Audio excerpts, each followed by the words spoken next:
Tashi Delek y bienvenidos a Tíbet esta semana. Este es Raimundo Saldívar con otra edición de las noticias semanales sobre el Tíbet, su santidad el Dalai Lama y la Administración Central Tibetana. Veamos los titulares. En su primera gira oficial, el Sikhion se reúne con dignatarios indios.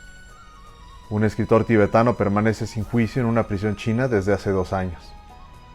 La Comisión Electoral apela a los parlamentarios electos para que presten juramento en cumplimiento de la Carta Tibetana. El embajador de China en Dinamarca se enfrenta a una protesta a favor del Tíbet.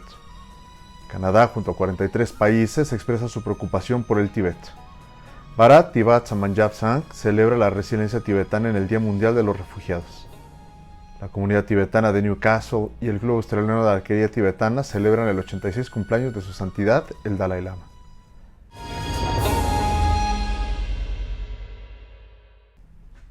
Durante su primer viaje oficial de 3 días a Delhi, el Sikhion Pempa Tsering mantuvo una serie de conversaciones con eminentes dignatarios indios.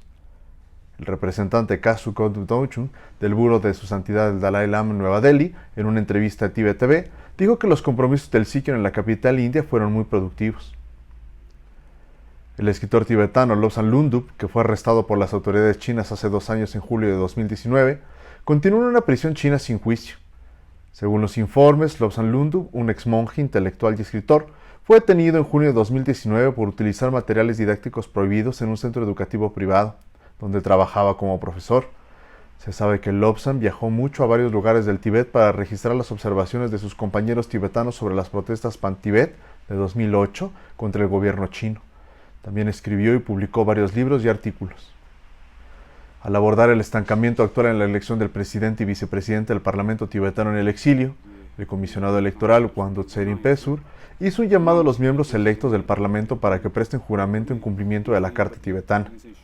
En la aclaración de 5 puntos emitida durante una conferencia de prensa por la Comisión Electoral el viernes de la semana pasada, la Comisión expresó su disposición para llevar a cabo las elecciones del presidente y vicepresidente cuando los 22 diputados electos presten juramento al presidente interino, según lo dispuesto por la Carta Tibetana. El embajador de China en Dinamarca, Feng Ti, se encontró con manifestantes afuera del lugar de reunión en el centro de Copenhague, Dinamarca, el viernes de la semana pasada. El grupo de apoyo al Tíbet en Dinamarca, junto con la Sociedad Crítica Danesa China, organizaron una manifestación sorpresa contra la represión china en el Tíbet, el Turquestán Oriental, Hong Kong y China. Canadá emitió una declaración conjunta interregional en nombre de 44 países que expresaron sus graves preocupaciones sobre las violaciones de derechos humanos en el Tíbet, Turquestán del Este y Hong Kong, pidiendo a China que permita el acceso de la ONU a Xinjiang en la 47 sesión del Consejo de Derechos Humanos de las Naciones Unidas. Credible reports indicate that over 1 million people have been arbitrarily detained in Xinjiang and that there's widespread surveillance disproportionately targeting Uyghurs and members of other minorities. We continue to be deeply concerned about the deterioration of fundamental freedoms in Hong Kong under the national security law and about the human rights situation in Tibet. Los 44 países incluyeron Australia, Canadá, República Checa, Alemania, Italia, Japón, Reino Unido y Estados Unidos, y de 4 grupos regionales de la ONU, Europa del Este, Europa Occidental, América Latina y el Caribe, y grupos de Asia-Pacífico. Para conmemorar el Día Mundial de los Refugiados, Bharat Tibat Samanjab Sangh celebró un debate especial en línea para exponer las políticas de la India a la par con las regulaciones de la ONU sobre los refugiados. En el evento, funcionarios indios elogiaron la visión de su santidad el Dalai Lama de la paz y la felicidad mundiales. Consideraron a la comunidad de refugiados tibetanos en la India como parte de su familia y aseguraron su continuo apoyo a la causa del Tíbet.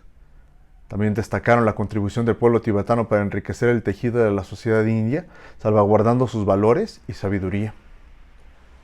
La comunidad tibetana de Newcastle en Australia, en asociación con el Club de Tiro con Arco Tibetano de Australia, celebró el cumpleaños número 86 de su santidad el Dalai Lama el martes de la semana pasada, según el calendario lunar tibetano tradicional. El invitado principal fue el representante Karma Singhi, que habló sobre la vida y el legado aún en desarrollo de su santidad, incluidas sus inmensas contribuciones a la paz mundial y la armonía interreligiosa.